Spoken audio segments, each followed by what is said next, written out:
Welcome to Will's Personal Development Podcast, where we bring you data and science-backed answers and advice from billionaires. What's up, everyone? This is Will Chow. Welcome to Will's Personal Development Show podcast, and today we're going to be talking about habit triggers as well as habit stacking, and this will be coming from the book by James Clear called Atomic Habits. Now, if you haven't heard of James Clear, he is like one of the top personal development bloggers on the entire internet.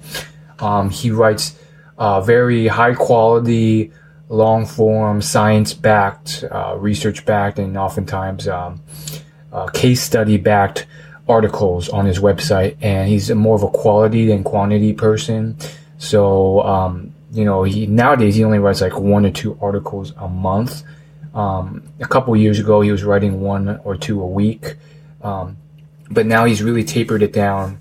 Understandable, because his book was released. It's a bestseller, and he's huge in the personal development sphere. And of course, he uses a lot of research to back up what he says.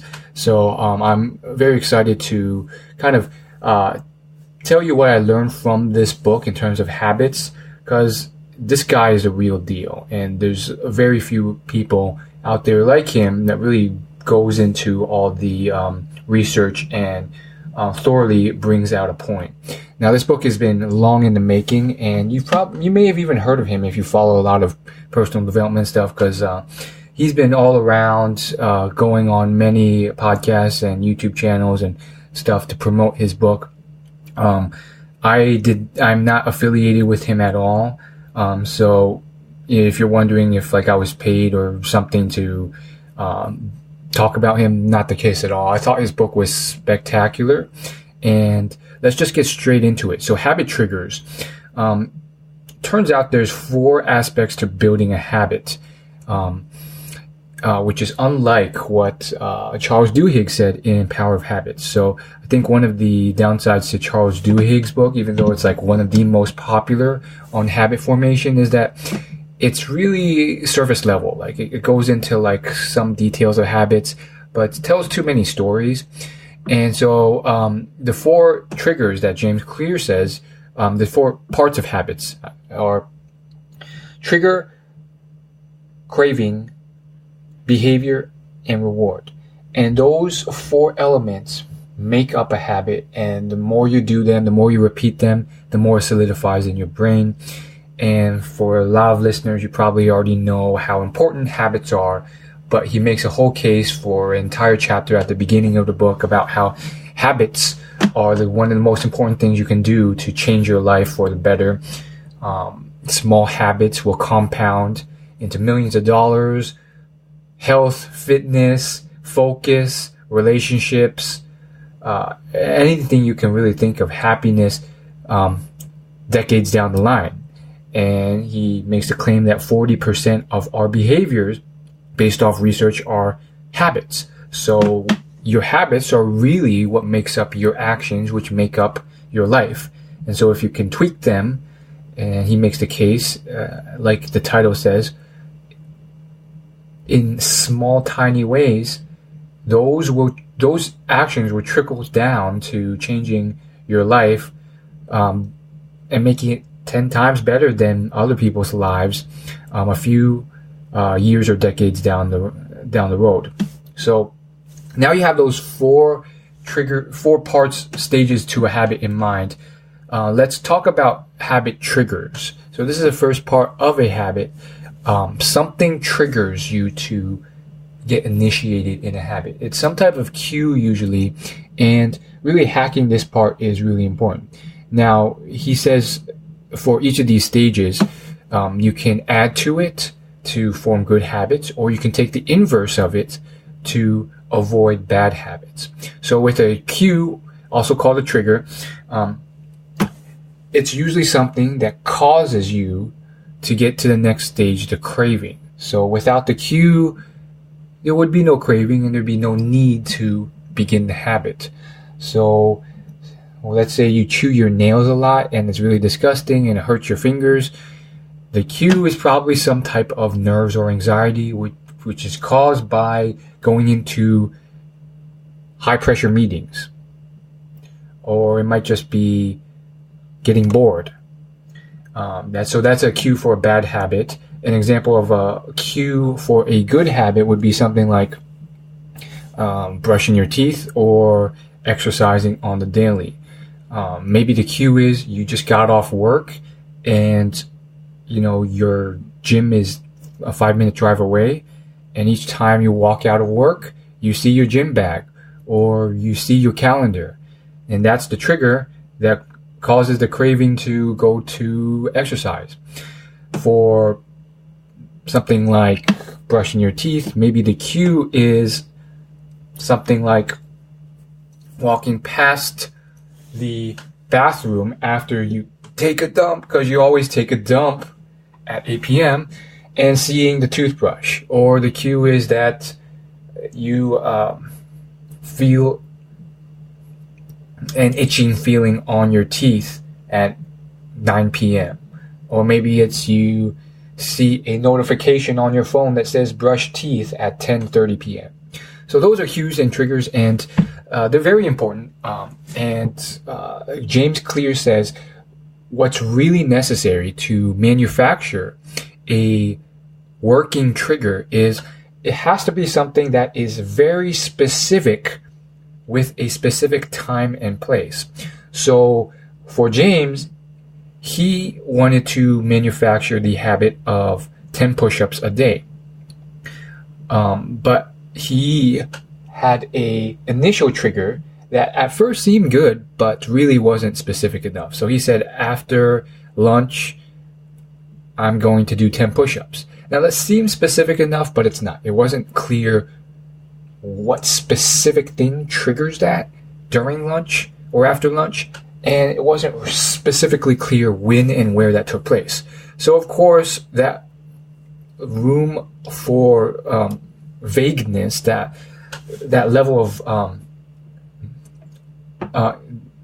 unclarity really caused him to just not get triggered to start his habit. So he changed it to after 1 p.m. after I eat lunch, I'm going to do 10 push-ups when I close my laptop. So it was a very specific, tangible, measurable action, closing a laptop at a specific time. And then I think he even added a specific location. So it was like right next to my desk on the floor. So that's what it takes, and it's just a small, slight shift that can do wonders to really starting a habit. And he references a lot of research to back this up. The main thing he references is the study done on a bunch of college students, and they basically found that students who had a very specific, measurable plan on when and where they're going to exercise were the ones who actually exercise more when compared to another group of students that just said they would exercise more, and a control group that wasn't told they had to exercise more. The group that planned out a specific time and place to exercise more were the ones who actually did it. So simple as that. You can apply this to anything other than exercise. Let's say you want to go be more social and meet people because you're always stuck at home playing video games, watching Netflix, and that's never going to lead you to making more friends or meeting new people and potentially getting a date. So you tell yourself, okay, I'm going to set a trigger, but it's going to be more specific and actionable. Here's my trigger. When I wake up on Saturday mornings and I see my phone and see the time, that's going to be my trigger to go up and out and go to the I'm just making this up, the book club at 11 a.m. by the shopping center nearby and talk to one person. So that's specific when and where, and it's going to help you do it. So other than a specific habit trigger, which we've covered, there's also habit stacking. And habit stacking is just a fancy term they use And by they, I mean, it's not just James Clear. Other self-development gurus online like Ben Hardy and S.J. Scott, they use this too. Habit stacking is the commonly used term nowadays to refer to how you can stack habits on top of pre-existing habits. So you can stack the tail end of one habit you're already doing as a trigger for another habit, and then stack another habit based off the trigger to the end of that habit. So it's a way of just adding more and more habits on. Now, it's seen as some like miracle cure, but I don't think it's like, I mean, you could do it to a certain extent, but I mean, how far can it really go? So let me give you an example. Let's say I already have a natural habit of putting on my jeans when I wake up in the morning. Like, that's just like second nature to everyone, really. So, let's say the tail end of that, the trigger is, rolling up my jeans or just zipping up my zipper on my jeans. I would use that as a trigger, as an example, to stack on a second habit. So I would say something like, when I wake up at 8:30 a.m. and I zip up my jeans to finish putting them on, I will meditate for 1 minute. And then once that's been solidified, and this isn't mentioned in the book, but I highly recommend it from my personal experience, don't stack on a second habit until that new habit you're forming is truly, truly solidified. Even if you think it is, I would give it like a good month or so before you stack on anything else, because I think it takes much longer than people think to form a habit, and that's where people screw up. But yeah, once that meditation habit is formed, then you can stack another one on top of that. So you could say, like, once I have finished my last breath of my minute of meditation, I will do 3 push-ups on the floor. And then you can keep going from there. So that's an incredible insight. It's a great behavior. And arguably it kind of works, because in theory, our life is made up of daily habits. So like, why not just stack on habits that make sense and are better for us and kind of serve us better, and just make those our daily habits by just keep stacking them on. I think it's a great concept. I wonder how far it can really go, because a lot of people, the things they want to add as habits are usually the things they hate doing or don't like doing. Otherwise they'd be doing them already, right? But they know they're good. It's good for them. So if that's the case, then it's like, you could keep stacking these things on, but like, best case scenario, you stacked your day with a bunch of stuff that you don't want to do, but that's good for you. And that's a horrible life.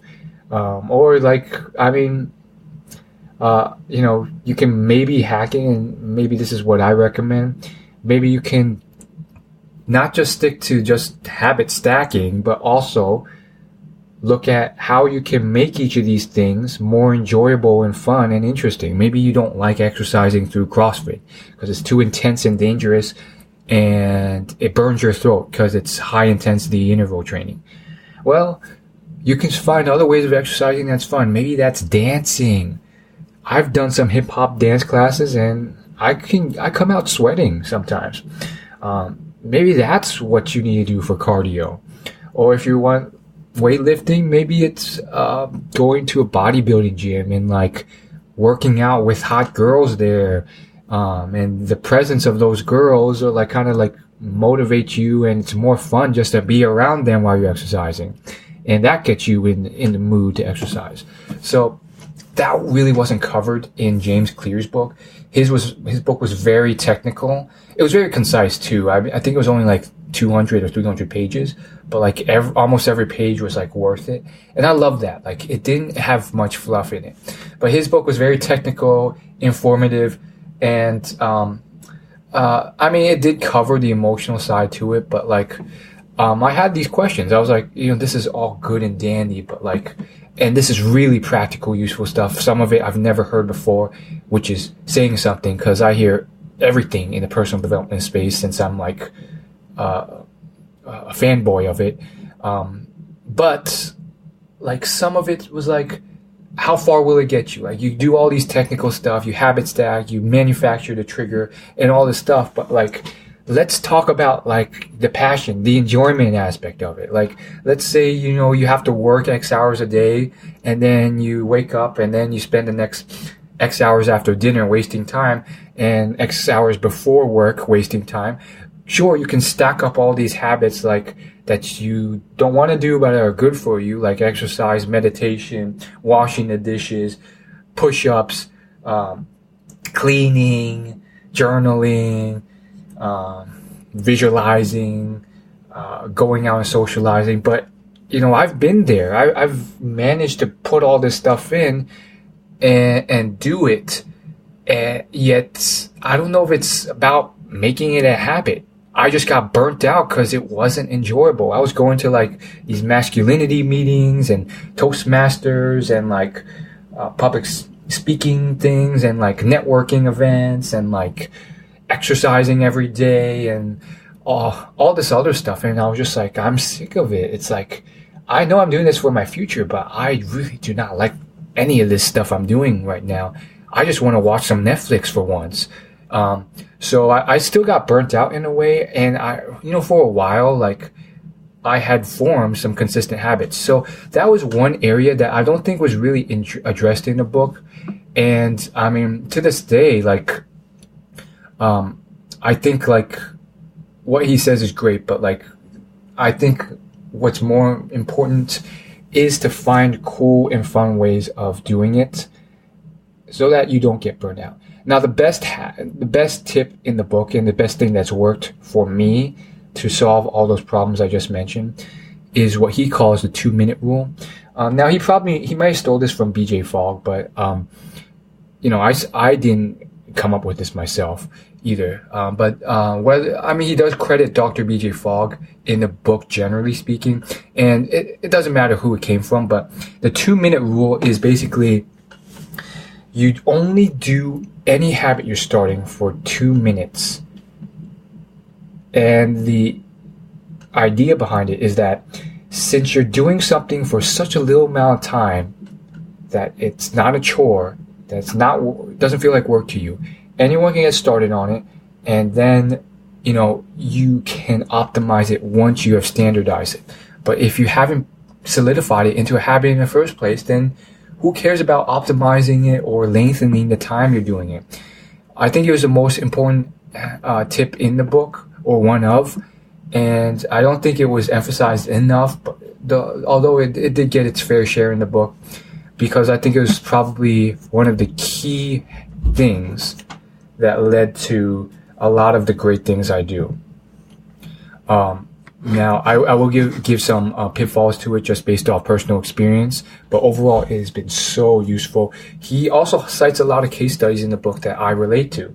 One guy told himself that he was only going to the gym for 5 minutes or less each day. And then after doing it for like a few months, he was like, I'm here anyways, might as well stay longer. And he ended up losing over 100 pounds by using that method. I used this myself after years and years and years, like 7 or 8 years of struggling to go to the gym consistently to build muscle. I managed to, I stumbled across this technique, started at Planet Fitness with like 5 minutes a day, which was like much shorter than even my drive to the gym. And then I moved up to like 10 minutes fairly quickly, because 5 was just like nothing, and then 15, and then ballooned quickly to about 25 minutes, 30 minutes. And then whenever I felt like, oh man, can't do this, I just taper it down dramatically again to 5 or 10, and then move up from there. Now, there are some pitfalls to this if you don't do it correctly, and I think it's very important to kind of mention these. Now, I've mentioned this technique and some of the pitfalls in previous content I've put out, but none of the nuances as I will now. So I suggest you listen up, because there's certain things I haven't shared anywhere else. One major pitfall, and this is very critical, is that some people use this fantastically, but then they hit a plateau. So they'll go to the gym for like 5 minutes a day, like 3 days a week, and then they'll be like, they can't get up to 25, or they hit 10 minutes a day, but they can never like jump up too much. First off, pat yourself on the back for hitting even that, going from 0 to that, because most people struggle with doing that. But once you get there, ask yourself, how many times am I repeating this habit on a daily, weekly basis? If you're doing it like twice a week, that's not enough. You want to increase the frequency before you increase the duration. So get it up to, like, if you can, 4 or 5 days a week, and then maybe even 6 or 7 days every single day. The repetition, the frequency of that will better help wire that as a truly solidified habit in your brain. James Clear says in his book that his most asked question to him is, how long does it take to form a habit? And his response is that you should be asking how frequently it takes to form a habit. And he says it's more about the amount of repetitions it takes to form that in your neurons as a new pathway for your brain to do without thinking about. Now, he throws out some numbers, as he does on his website, about something like 30 days to 150 days. Now, just to do some debunking of myths, 21 days and 60 days are often thrown out as popular ideas or concepts of how long it takes to form a habit. And that's wrong. It doesn't take 21 days to form a habit. If you look at the actual study that all these numbers came from, that study was measuring like a very basic habit that was formed, and was giving an average of all the students that they analyzed. So some students took a lot longer to form that habit, and some took less. My belief is that it's probably going to take a lot longer, depending on how complex and cumbersome that habit is you're trying to form. And it's going to vary by person based off your talents and interests and what you enjoy doing. And it's also going to matter more about how frequently you repeat it over an extended period of time. So try that out. And then once you get it to like a daily habit and you're doing it 7 days a week, try lacing it slowly. So I think a lot of people are too hasty with it, and they think, 2 minutes is just so easy. And then they jump up to like 15, 20 minutes too soon, way too soon, and they burn out and they just stop cold turkey. You see that a lot for New Year's resolutions. So instead, stick to that range that you think is just way too easy for a much longer time than you would naturally do so. So for that 5-minute exercise a day story, I stuck to that for a while, a good month, but I would even recommend sticking to that for 2 or 3 months before moving on to 10 minutes a day or 15. And then, once you get up there, you can slowly start to extend it. Now, another nuance to this is that I once again think that you can only take it too far. There's an extent where it's just like you can habit stack and habit trigger and 2-minute rule to the ends of the earth. But if you are just stacking stuff you hate doing, or just moderately can tolerate, or that you're neutral about, I think you'll burn out. Unless you have some really good inspiration or motivation, like to save the world, it has to be a selfless thing, because selfish things, they tend to be, generally speaking, less enduring unless it's like to save your mother's life because she's dying from cancer or like something like that, or to become a champion and prove everyone wrong. They're less enduring than selfless things. So unless you have that superior motivation, like every step you're taking gets you one step closer to being a champion. Those are the only real motivations that you'll see Arnold Schwarzenegger and Will Smith and those other people have that like kind of like move you along. Therefore, you're going to burn out. So instead, I just would recommend like don't just choose habits that you think you want to do that's going to be better for you. Like really figure out how you can. It doesn't have to be fully, but at least partially make it more enjoyable and fun, and add those breaks in there so you don't burn out. So right now, I still do CrossFit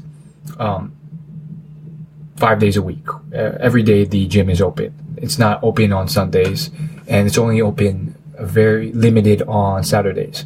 So I do it 5 days a week, and I used to not give myself the permission to take a single day off. And so I would go every single day, even though like 90% of my classmates only go like 2 or 3 times a week. I gave myself the permission to take a day off recently to go to Dave & Buster's and play for the first time ever in my life. And that was quite enjoyable, and just doing something completely unproductive was a good change of pace. Another thing you could do then, other than just take a break, and again, this advice is for once you've established that habit and you're feeling that burnout,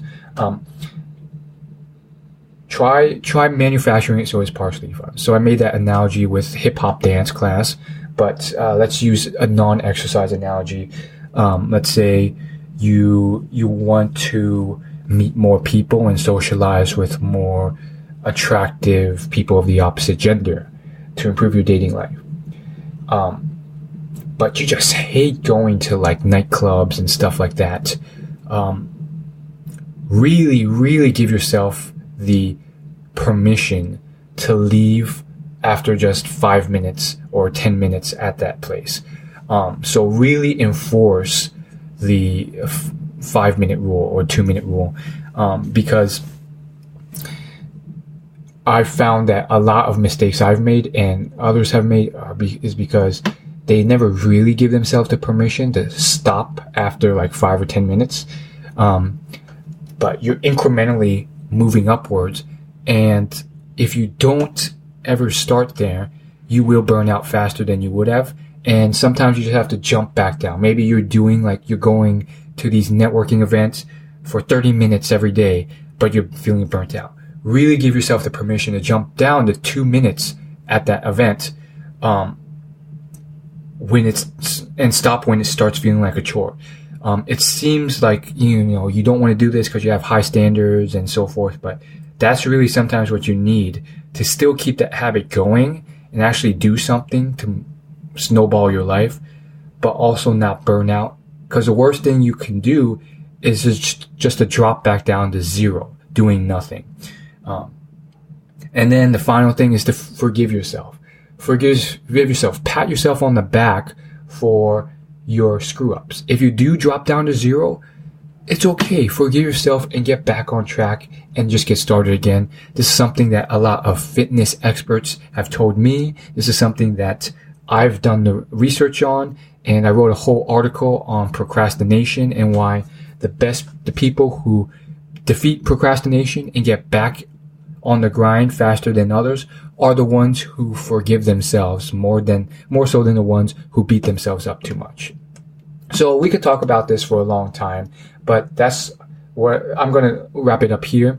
Thanks so much for listening. And if you want more, check out my website, willyoulaugh.com.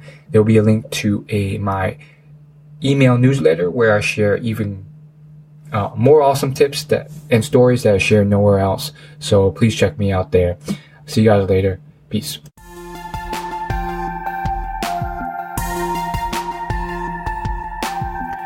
Thank you for listening to Will's Personal Development Podcast. You can find more at willyoulaugh.com.